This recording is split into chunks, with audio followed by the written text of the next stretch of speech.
Hello there guys, it's your boy Blue here, back here on a video, and today I'm going to do What If Deku Was a Villain, part 4, hope you enjoy it. So the recap will be a bit different. I realized that a 2-minute recap is a bit too long. So from now on, I'm only going to mention what happened at the end, and if you missed last part, click an I button right here and go watch it. After Deku was done with his meeting with the Liberation Army, or the heads of it, he decided to take a break, but somehow Nijiri found him and talked to him. And after revealing that she knew his identity as the judge and Eri, and after asking him why, Deku took her to the cemetery, revealing his mom's grave. And this is where we left off last part. So let's continue. So who is she? Nijiri asked. My mom. Nijiri was taken aback because there is no records about the judge being from Japan. They barely have some pictures of him. For a split second she thought of telling the heroes about this, but she quickly thought otherwise because she doesn't feel like telling them, because now she realized that not every hero is a good guy, to put it mildly. And even though everyone calls Izuku a villain or a monster, he's not. Plus there's a small part that she's afraid of Deku, because he did tell her if she told anyone about this, he will kill her and her family. So after a pause, I'm sorry to hear that. It's okay, he replied, looking down. So what happened to her? She asked him. Deku replied after a few seconds. She was killed by a villain. Oh, Nijiri replied. Then she was cut off by Deku, adding, and he had the help of a fake hero. Nijiri's eyes widen. What? Deku nodded. Are you sure? Who is the hero? I know he's the hero, but I won't tell you, because the scenario either will be they put him behind bars or do nothing. This society, especially Japan, is filled with fakes, and I'll make sure to cleanse it once and for all. Nijiri paused. So all of this is just for revenge? At first it was, but after a while my goals change. At first it was only to punish the one that caused her pain. But after seeing how the mortals of this planet treat each other, the strong will rise and the weak will die, it made me sick. People with power think they are gods, and I will prove that they are not. All the power, all the fame that they're having means nothing. I will kill them all to send a message. Anyone trying to follow their footsteps will end up just like them. Because here's the thing that these mortals don't know. There is a lot of people that follow the same path as them. And I saw with my 2 eyes the result of that. Only death and destruction to everything. And I will be damned if they let that happen. Not again. After this, both of them stood in silence for a few seconds. Then Deku broke it. So now you know my past and why I'm doing this. I don't need your opinion if this was right or wrong. Then why are you doing this? She asked him. I don't know. Maybe because it's been a while since I talked with someone without trying to kill him, or the other way around. And this shocked Nijiri. Someone tried to kill him? Anyway, remember our deal. I should be going. Eri is waiting for me. Nijiri nods and Deku walks away. After this she went back home, trying to process everything. Is what he's doing right? Sure, the crime rate did drop a lot all around the world from the report that she got from Izuku. But it's still a bit of a pill to swallow. She's a hero after all. She saves lives. But she cannot hold it against him. He is doing good in his own twisted way. After this we fast forward a couple of days. Deku got the confirmation that not only Class 1A but also Class 1B are going to the training camp this summer. And from what he can gather, it's only a couple of days away. Plus this helps him because there is a large amount of people, he can easily sense their presence, even though they are way weaker than him. So tracking them will not be a problem. The problem is knowing when the League of Villains are going to attack. He heard from a grapevine that they are recruiting some new members. So far they got Dabi twice and this girl named Himiko Toga. And this shocked Deku. Why is a little girl with a League of Villains? So he spent a couple of days researching why, and he found out what happened to Himiko. And because of it, once again the humans discussed him. She was literally abused by her family to hide her quirk. So rather than helping her, they tried to control her. Sorry All Might, but this society is full with monsters. This is ironic coming from me. I even killed my own master. Anyway, I will deal with this Toga when I meet the League of Villains. So as you, Dabi, but now I need to focus on you. And he's holding a file of a famous ex-hero that was sent to Tartarus after getting betrayed, aka Lady Negant. Well, it will take me a couple of days to set up everything, so there won't be any problems. So time went on, and after saying goodbye to Eri, and after reassuring her that he will be fine and he will be back soon, and promising her candy apples if she behaves, Deku flew to Tartarus, and with his immense speed he quickly arrived. He landed inside the prison, getting attention of every guard. The security went off and he was quickly surrounded. "Who are you and what you're doing here?" one of the guards shouted.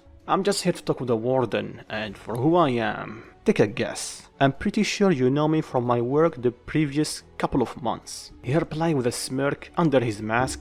Some of the guards were puzzled, but some quickly realized who he is and they start shaking in fear. "It's him," one of them said. They quickly asked him who is he. "It's the judge." Every guard's eyes widen and they turn to face him, shaking in fear. Deku started clapping. "That's good, some of you did do their homework. Anyway, like I said, I'm here to talk with the warden, and don't try to call for backup. I blocked the communication for like 10 minutes, and I think if I really want to, I can easily kill everyone here in like 2 minutes tops. So don't waste my time and take me where the warden is. Now." And Deku released a bit of his power. Every guard gulped, and a couple of them took him to the warden. So they took him to his office. This is his door. "Please enter." I see. "Thank you for your help, gentlemen." Deku opened the door and quickly closed it. The warden is shaking in fear, because he have the CCTVs and he saw the judge and he heard what he said. "So, how can I help you, judge?" "Don't be afraid. I'm not here to kill anyone. For once, I'm actually here to free someone." And this surprised the warden. "What do you mean freeing someone? All of them here are criminals. And from my knowledge, you kill criminals." "You're right. I kill criminals, at least the ones that deserve death. And I did do my homework, and everyone here deserved to die. The prisoners, I mean, except for one." And this really intrigued the warden. "Okay, who is he?" "Not he, is a she." "Oh, and who might be?" "Take a look by yourself." And Deku handed him over a flash drive. He plugged it in and his eyes widened. "Her?" Deku nodded. "But why? From all the criminals here, she's the worst. She killed her partner and a large amount of people, and the heroes." "You're right about that. She did kill her partner, but she was forced to." Keep scrolling. The warden did, and what he saw shocked him. It took him a bit to finish reading everything, and when he did, he looked up at the ceiling without uttering a word. "Why?" the warden asked, breaking the silence. "Why what? Why are you showing me this? Judging by your strength, you can easily break her free. So why?" "Because I don't want to cause you any problems." The warden's eyes widen, then Deku continue. "If I break her free, people will go wild because it's Tartarus and the most secure location, and I was able to break in easily. So I can guarantee you to calm the people down, the Hero Safety Committee will try to put the blame on someone, and since you are the warden, they will put the blame on me." Deku nodded. "And I don't want to cause you any problems. And your family?" The warden looked at him. "Yeah, I know that you are married and have a kid. Well, a couple of them actually. So yes, I did do my homework on you, and I know that you are a good person. And I'm trying my best to not hurt innocent people doing my cleaning of this planet." "I see. Thank you." "You're welcome. So here's going to happen. I can guarantee you that a couple of your guards are working directly under the Hero Safety Committee, so we need to fool them. All of them. What do you have in mind?" "I kind of need to hurt you, to put up the image that you try fighting me." "I know it. I'm in." The warden cut him off. "Really?" "Yeah, I'm not an idiot. I know either you hurt me physically or my family will get hurt. And I will choose the former every day." Man, I'm glad that I was not wrong about you. There's not a lot of people like you in this era. I guess thank you? Sorry, it's a bit weird getting compliments from you. So I heard. Anyway, we cannot waste any more time. Get ready. The warden nodded. Apologies in advance. And play along. The warden nodded and Deku started beating him up. Some of the guards heard the commotion and they rushed toward the door, but the second they got close to it, it got blown up, and out of the smoke, it revealed the warden with a broken arm, and of course beaten up. Then Deku stomped over him. "Where is she?" he asked. "Screw you. I can kill you, you know that? Then so be it." "Huh. Fearless, I will give you that, but will their lives matter to you?" Then he pointed his hand at the guards and charging a ki blast. The guards are terrified, and because of this the warden submit and he give him what he want. He tell one of the guards to take him where is Lady Nagant. So they escort Deku to Lady Nagant, and they took the warden to the infirmary. Ow, that hurt, the warden thought, but he's a good actor, can give him that. Back to Deku, he was taken to Lady Nagant's cell. She was surprised at first when she heard the guard telling her that there is someone here for her. When she exits, she asks who is he. The guard reply while terrifying that he's the judge, and every cell on the block heard him. Every inmate were terrified and actually felt sympathetic for Lady Nagant. Whatever the judge will do to her is worse than death, they thought. She thought the same. Good, I don't want to waste my time anymore here, because I really have the urge to blow up this place and killing everyone here. Everyone are terrified even more now. But for now, I'll be satisfied by just having you. Then he put his hand on her shoulder. So have a nice day, guard, and everyone here that can listen to me. Go out of your cells. Try to run away and escape from Tartarus, and you will wish that you will never have done that. Then Deku teleport away with Lady Nagant. The guard dropped to his knees gasping for air, because the second he locked eyes with him, heck, before that, he can feel that the judge is not a normal person. Calling him a monster is an understatement. Back to Deku, him and Lady Nagant arrive in an apartment. At first, she thought of the worst. First things first, I don't think this clothes suits you. Then Deku snapped his fingers, and her clothes changed to almost the same one that she wore when she was a hero. She was surprised, and Deku catch on that. What's wrong? You thought that I will... Deku started laughing a bit. Lady Nagant got a bit offended, but she sighed. Yeah, I know about it. I am in my late 30s after all. Sorry, Deku replied. I am not laughing at you. If I can be blunt, you're still looking good for your age. She was taken by surprise and blushed a bit. Thank you? Sorry, what's going on here? I thought that you will kill me or... No, I'm not going to kill you or that. I don't have any desires to do that. But you're right, let's go straight to the point. Judging by your reaction, you know who I am, right? She nodded. Good. So what I did is giving you your proper judgment. I freed you. Her eyes widened. Freed me? He nodded and he showed the same files that he showed the warden.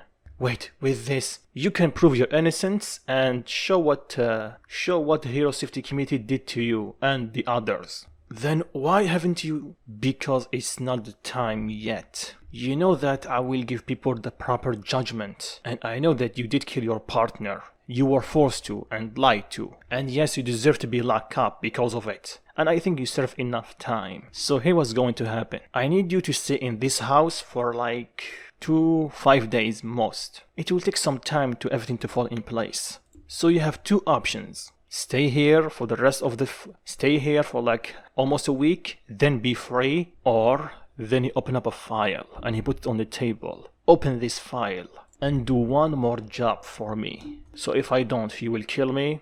I won't. The choice is yours. Like I said, you serve your time and it's time for you to be free. You just need to wait a few days. But what I'm asking you to do is make things right and give people that proper judgment. So here's your mission. I will give you 72 hours to think about it. If you decide to do the job, open this file. It will give you everything you need. But if you don't want to do it, don't open it or just destroy it or whatever. Do whatever you want. The choice is yours. Like I told you, in a week time, I will clear your name. But for now, stay in this place. There is everything you need in this apartment. So don't try to run, because it will only cause problems for you and me. And I will be trying my best to avoid any problems. Lady Nagant gulped. Fine, I won't try to run. If you want to kill me, you could have already done that. And this apartment is better than that cell. Glad that we can understand each other, Deku replied. Well, I'll be taking my leave. I have some preparation to do. And have a nice day, Kaina. Then Deku teleported away, leaving a surprise and shocked Lady Nagant. Is this really the judge? I thought he's called her the murderer. Then she remembered the prison. Well, he is, but there is more to him than that. Then she remembered what he told her. She blushed a bit. Quite the flirter, I can see. Deku went back home, finding a painting airy. What's wrong now? Where's my candy apples? She asked. Deku laughed a bit. Don't worry, I didn't forget. Then he gave her some candy apples. She immediately smiled and she thanks him. Deku sighed a bit, then he smiled. So fast forward a few days. During this time, Class 1 did go the summer camp and Deku was able to follow them. But he kept his distance. But sometimes he cannot help it but putting some fear into Bakugo. Whenever he spot Bakugo dozing off or spacing out, he appeared just a line of his sight. Wearing his middle school uniform, the second they lock eyes, Deku smile, then he walks away, disappearing from sight. Each time this happened, Bakugo ran after him, but each time Deku just disappear. And Bakugo is thinking that he start losing his mind. And while he's playing with Bakugo, he did catch the sight of Koda, and for some reason, he looked familiar, he commented. So nothing happened until the night of the attack. Deku was just laying down, thinking of his next move. Then he felt a large key presence near Class 1A and Class 1B, followed with a bunch of small ones. And these presents are malicious. It's about time you make your move, Shigaraki. Now it's my turn. Eri, I will be back. Oh, okay. Take care. She gave him a smile. Deku smiled back and teleported away to the biggest key source that he can sense, and it's Muscular. And he arrived in the nick of time because he sees that Muscular is going to crush Koda. He instantly blocked the attack and punched him away, doing quite a lot of damage. Muscular was shocked. One punch and he did this much damage. Muscular spit up blood.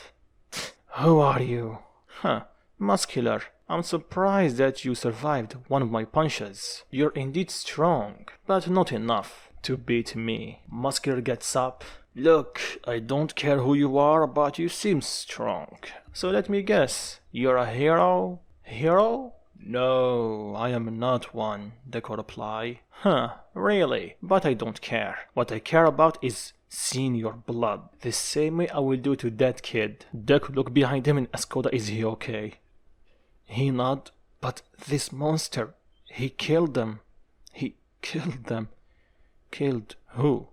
My parents. Your parents? Wait a second. Now I can see why you look familiar. You're the son of the water hose. Koda nodded. You know them? Yes, I know about them, but sadly I haven't met them. And I know that he killed them. I did try looking for him, but he was off the grid.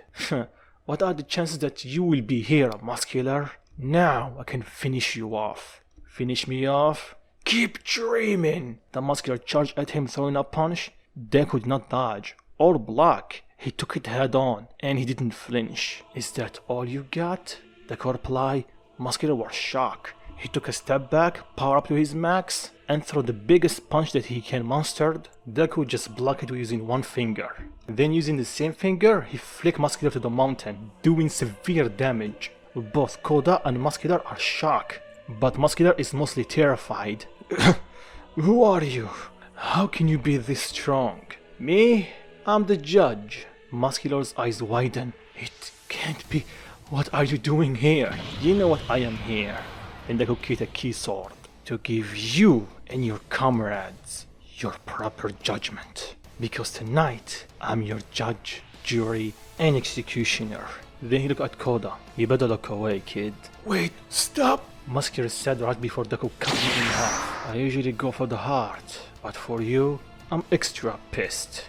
Deku turned back to Koda. Koda was terrified. He think that he's going to kill him next, but Deku dispelled his key sword and go down to his level. You're okay? You're not hurt? I'm fine. That's good. Anyway, who's your guardian? My aunt. Your aunt? Mandalay. Oh. Come on, let's go. I'm pretty sure she's worried about you. Koda nodded and Deku picked him up, and for some reason Koda is not terrified. It's the opposite, he feels safe. So they flew where the commotion is, and in the way, they saw a Numu taking an unconscious ragdoll. Deku quickly killed the Numu and took ragdoll. She's alive, just passed out. Deku picked her up and he fly back to the main group.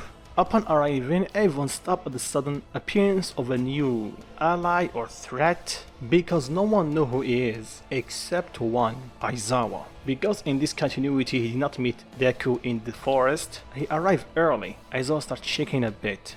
Don't engage him, Aizawa, I shout. Why, do you know him? He slowly nodded. It's him, it's the judge. Aizawa's eyes widen and they look back at him. The villains were already in a back foot with Aizawa being here, and now the judge, they decide to run away. With the help of a clone of Dabi, he distracted him long enough using a fireball so the other two ran away. But that was not important for the wild pussycat because they can see the judge carrying Koda and an unconscious ragdoll. It was risky attacking him, so they decide just stood their ground. Deku put down Koda. Go to your aunt. He nod and ran towards her. She asked him, is he okay? He nod. Then she looked up to see the judge right in front of her. She was terrified, of course. She put Koda behind her. Then Deku spoke up. I think this is your friend, right? Then he gave her ragdoll. She was surprised, but she took her off his hand. She's fine, just passed out. She was attacked by a Nomu and knocked her out. Then Deku looked to the side and realized that the League of Villains just escaped with someone. Huh, so that was their objective, huh? Then he looked to his left. I know you're there, Shigaraki, and you and your master will be next. Then Deku blocked Aizawa's scarf. You're under arrest, Judge. Aizawa yelled with his eyes glowing red. Oh, Eraserhead, it's good that you're still kicking. Most of the heroes will be terrified to fight me, but you always find a way to impress me even more. Sadly, I need to cut there. Then Deku was cut off by his phone ringing. 1 second, please. The heroes were taken aback. Is he taking a phone call during a fight? I can take this as you took my deal, Deku said. Then someone replied from the other end of the phone. It was Lady Nagant. Yes, there is no way I'm refusing this deal. You should have told me this beforehand. Yeah, I could have, but I need to test your resolve, and it was a bit more fun doing this. You're confusing me now, you know that, Judge? Deku just smirked under his mask. Anyway, meet you at the location? Yeah, meet you there, Deku replied. Then he hung up. Thank you for standing by, Deku said to the heroes. Where were we? Oh yes, I was under arrest? Yeah, I don't think so, Aizawa. Aizawa's eyes widened. You know my name? I know more about you than you think, Shota Aizawa. Anyway, you should not worry about me. You should worry about your students, because one of them is not here anymore. And the second he said that, a group of students, Oraka, Todoroki, and the rest, and they tell Aizawa that Bakugo was kidnapped. Aizawa's eyes widen. Then he looked at the judge. Well, I'll leave you deal with this mess. Take care. Then he vanished, leaving a bunch of confused heroes in training, and a kid. And this is where we're going to leave off for now. So what do you guys think? What is the deal that Deku made with Lady Nagant? How will the event of Kamino play out because of this? Why Deku wants All For One so badly? Leave your thoughts in comments down below. I always enjoy reading them. And if you enjoyed the video, drop a like. It does help me quite a lot. And if you're new, subscribe. And see you guys soon. Peace.